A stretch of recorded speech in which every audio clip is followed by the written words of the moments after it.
आप सभी को नमस्कार। आज हम छत्तीसगढ़ हाई कोर्ट सहायक ग्रेड 3 की जो एग्ज़ाम हुआ है व्यापमं द्वारा लिया गया है, जिसमें से कंप्यूटर नॉलेज पार्ट बी का उसके जो आंसर की है, मॉडल आंसर की है, उसके बारे में हम डिस्कस करेंगे। तो चलिए हम बात करते हैं। 26 से लेकर के 50 जो क्वेश्चन है जो कंप्यूटर का था, उनके आंसर की क्या हो सकते हैं उसके बारे में हम डिस्कस करेंगे। सबसे पहला क्वेश्चन देखते हैं, निम्न में से कौन सा इम्पैक्ट प्रिंटर नहीं है। दोस्तों आप जानते हैं लेजर और इंकजेट, लेजर और इंकजेट को हम हटा दें, ए और डी को हम हटा दें, ए और डी को, तो बचता है बी और सी। तो इसका करेक्ट आंसर हो जाएगा बी। इसी तरीके से नेक्स्ट क्वेश्चन देखते हैं, the speed of super computer is measured in. Super computer का जो स्पीड है वो मापा जाता है फ्लॉप्स में, तो इसका आंसर डी हो जाएगा।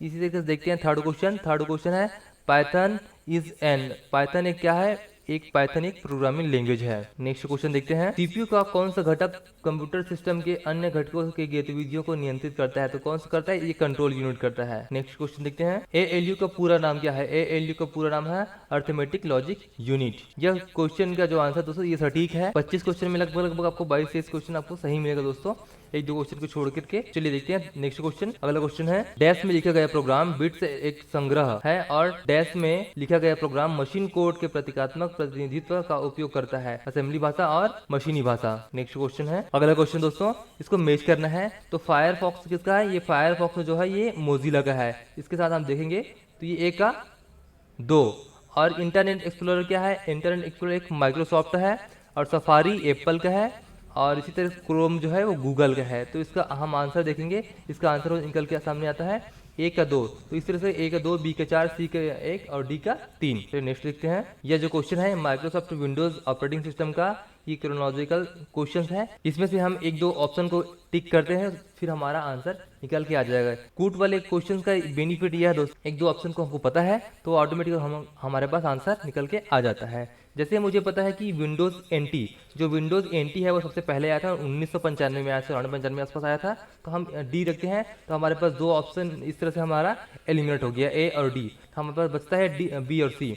तो देखते हैं बी और सी। बी और सी के बाद देखते हैं, अब हमको पता है, ये हमने देखा, हमारे पास ऑप्शन आ गया है डी। डी डी में कौन कौन से, बी और सी। अब हमको एक चीज़ और पता है, विंडो जो 7 है वो सबसे बाद में भी लेटेस्ट वर्जन है। तो आप देखेंगे पहले डी आएगा, लास्ट में ई, तो हम देखेंगे हमारा आंसर निकल के आ जाता है सी। अगला क्वेश्चन है, नेक्स्ट है, arrange the following storage device in order of increasing the speed. Speed को इंक्रीजिंग करते हुए हमको क्या करना है, व्यवस्थित करना है। तो हमको पता है कैशे मेमोरी, जो कैश मेमोरी है वो सबसे ज़्यादा स्पीड होता है, उससे भी ज़्यादा क्या होता है, रजिस्टर होता है। रजिस्टर इसमें दिया नहीं हुआ है तो कैशे मेमोरी आएगा। तो कैशे मेमोरी कहाँ पे आएगा, सबसे लास्ट में आएगा। तो यहाँ पे बी ऑप्शन जो ये सी वाला है वो तो हो ही नहीं सकता, ठीक है।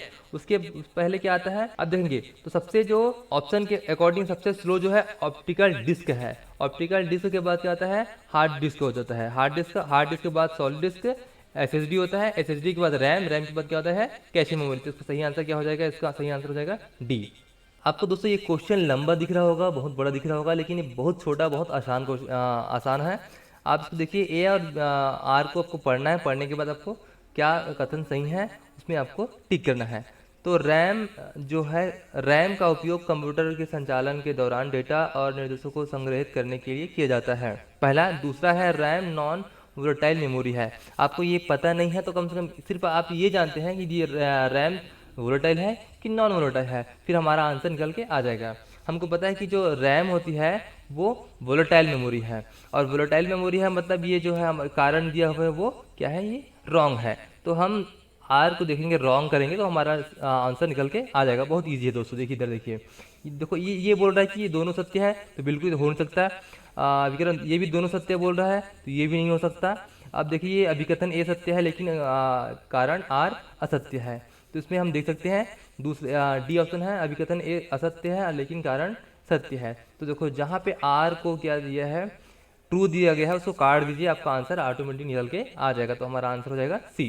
नेक्स्ट, कौन सा डिवाइस MS ऑफिस में काम करने के लिए उपयोग नहीं किया जाता। स्कैनर भी किया जाता है, माउस भी किया जाता है, लाइट पेन भी किया जाता है, लेकिन जॉयस्टिक नहीं किया जाता। जॉयस्टिक गेम खेलने के उपयोग में आता है। नेक्स्ट है, स्प्रेडशीट में कौन सी शॉर्टकट कुंजी का उपयोग सर्च बॉक्स या फाइंड रिप्लेस डायलॉग बॉक्स को खोलने के लिए किया जाता है। दोस्तों हो एक यह क्वेश्चन एक बार पहले आ चुका है लेकिन उसको विलोपित किया गया था। अब देखते हैं इसमें क्या करते हैं। वैसे तो आंसर इसमें कंट्रोल F लेना चाहिए, क्योंकि इसका आंसर आप देखिएगा सर्च करके खुद आपको मिल जाएगा, कंट्रोल एच मिल जाएगा, लेकिन कंट्रोल एच नहीं दिया हुआ है, तो यह क्वेश्चन विलोपित हो सकता है, क्योंकि पिछले बार इसको ऐसे से सेम इसी तरह से क्वेश्चन को विलोपित किया गया था। इसका आंसर आना चाहिए कंट्रोल प्लस एफ, तो जो सी में दिया हुआ है तो ऑप्शन ए से इसका सही आंसर होना चाहिए। नेक्स्ट है, ये भी असर्शन और रीजन वाला क्वेश्चन है। असर्शन में देखिए, एक वेब ब्राउजर उपयोगकर्ता विश्व व्यापी वेब के बीच एक इंटरफेस के रूप में कार्य करता है और एक उपयोगकर्ता बनाए गए वेब पेजों पर लिंक का उपयोग करके फाइल्स, फोल्डर और वेबसाइट को नेविगेट कर सकता है। तो ए और बी जो है, ए और आर दोनों ट्रू है, एंड आर जो है उसका सही व्याख्या करता है। जो इलेक्ट्रॉनिक मेलिंग सिस्टम है उसमें क्या नहीं होता, कंपोजिंग होता है, कंपोज करते हैं, ट्रांसफरिंग होता है, रिपोर्टिंग भी होता है, और उसमें वेब सफरिंग नहीं होता है। Which file format are not use to store video file, तो वीडियो फाइल में क्या स्टोर होता है, FLV होता है, वेब BM होता है और मूवी होता है। इसमें BMP जो दिया हुआ है ये एक इमेज फॉर्मेट है। 41 क्वेश्चन देखेंगे, ये बहुत इजी क्वेश्चन है, इतना लंबा आपको दिख रहा होगा लेकिन बहुत इजी है। आप देखेंगे, फायरवॉल वो होता है जो कंप्यूटर को हैकर से हमलों से बचाता है, तो इसका आंसर क्या हो जाएगा, ये ए का 4। उसी तरीके से आप माइक्रोसॉफ्ट एज जो होता है एक property cross platform web browser है, तो इस तरह से हम दोनों को मिलाएंगे, फायरवॉल का 4 और माइक्रोसॉफ्ट का 2, तो इस तरह से आपका आंसर आपके निकल जाएगा। देखो हम एक को मिलाते ही हमारा सामने में हमारा आंसर निकल के आ गया है। दोस्तों आप लोग एक चीज़ ध्यान दीजिएगा, जितने भी कूट वाले क्वेश्चन होते हैं बहुत ईजी होता है, यदि हमको एक चीज़ ऑप्शन पता है तो बाकी हम उसको निकल के सामने आ जाता है। इस तरह से आप देखिएगा, निम्न में से कौन सा एंटीवायरस सॉफ्टवेयर नहीं है। ABC ये तीनों क्या है, एक एंटीवायरस है और ओरेकल एक डेटाबेस मैनेजमेंट है। क्वेश्चन नंबर 43, जीमेल में संदेश भेजने और अटैचमेंट को गोपनीय रूप में भेजने के लिए कंप्यूटर निम्नलिखित कुछ चरणों को व्यवस्थित करें। यह क्वेश्चन बहुत ईजी है दोस्तों। देखिए हमको पता है यदि हमको जीमेल सेंड करना है तो क्या करेंगे, अपने कंप्यूटर पर जीमेल पे जाएं, तो जैसे ही हम सबसे पहले सी को रखेंगे तो हमारा देखो हमारा आंसर निकल के आ जाता है। बाकी हमको पढ़ने की जरूरत भी नहीं पड़ा, बहुत ही ईजी क्वेश्चन आया था। आज देखेंगे कंप्यूटर जो क्वेश्चन आया था बहुत ही ईजी लेवल क्वेश्चन आया था, तो इस तरह से हमारा आंसर निकल गया सी। क्वेश्चन नंबर 44, निम्नलिखित में से कौन से कंप्यूटर वायरस के नुकसान हैं। जो कंप्यूटर वायरस के नुकसान है, तो देखिए यहाँ पे कंप्यूटर वायरस क्या करता है, जो वैल्यूबल डेटा होता है वो क्या करता है, वो इसमें इफेक्ट कर देता है, तो ये ए होना चाहिए। और क्या है, ऑपरेटिंग सिस्टम को अक्षम भी कर देता है, तो इस तरह से हमारा ए और बी होना चाहिए। इधर बढ़ते हैं, कुछ ऑनलाइन हैकर्स और स्कैमर को रोकता है, तो यह ऑनलाइन हैकर्स और स्कैमर को रोकता नहीं, वो बल्कि बढ़ाता है, तो इस तरह से हम सी को काटेंगे। जैसे ही हम सी को काटेंगे तो हमारे पास ऑप्शन निकल के आ जाएगा बी, A, B और D, क्योंकि सभी में देखो सी दिया हुआ है सिर्फ बी को छोड़ के।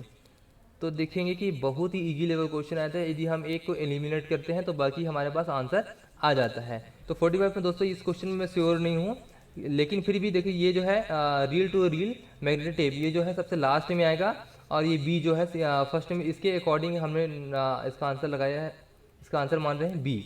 इसका दोस्तों आप आंसर देख लीजिएगा एक बार, क्योंकि इसका आंसर मैं श्योर नहीं हूँ। 46 CD की भंडारण क्षमता क्या है। CD की भंडारण क्षमता आपको पता होगा, CD की होती है 700 MB और DVD की होती है 4.7 GB। 47, इसमें से कौन सा सर्च इंजन नहीं है, तो सर्च इंजन नहीं है, आप देखेंगे सिर्फ एक चीज़ काटेंगे, इसमें से क्या काट देंगे, आप काट देंगे ये इंटरनेट एक्सप्लोरर, तो इस तरह से हमारे पास ऑप्शन आ जाएगा। देखिए ए और बी तो हो ही नहीं सकता, तो अब इसमें से हो सकता है सी हो सकता है या डी हो सकता है। तो देखिए इसमें से ए जो है इंफोसिस, ये भी अमेरिका में खोजा जाने वाला एक सर्च इंजन है, तो हमारे पास ऑप्शन निकल के आता है, ऑप्शन है डी, ये करेक्ट इसका आंसर होगा। हम जानते हैं जो CDR होता है, तो CDR क्या होता है, कॉम्पैक्ट डिस्क रीड, तो ये सिर्फ पढ़ने के काम आता है, तो हम इसका आंसर बताते हैं CDR का एक बार लिखो कई बार इसको पढ़ो, तो हम एक बार लिख सकते हैं, बाकी इसको बार बार पढ़ सकते हैं, तो ए का 1 से मिलान करेंगे।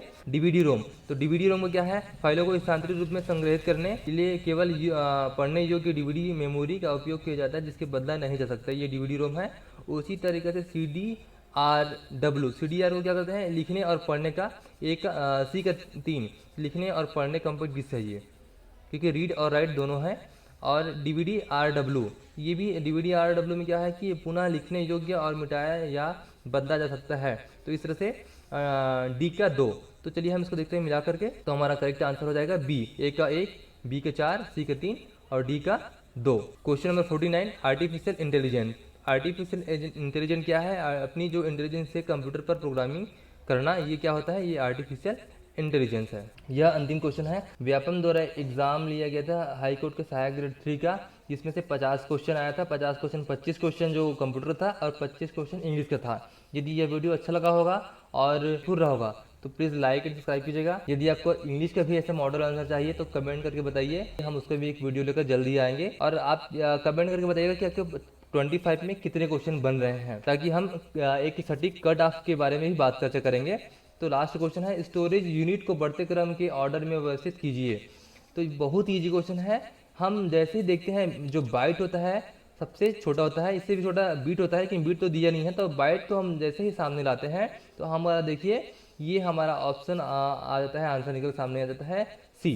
तो देखिए ये CABD, बाकी आपको पता रहे आपको तो ये पता होगा कि बाइट से छोटा है, बाइट के बाद किलोबाइट आता है। तो ये देखो हमारा आंसर निकल के आ जाता है। तो दोस्तों आप बताइएगा कि वीडियो कैसा लगा और आपके कितने क्वेश्चन सही हो रहे हैं।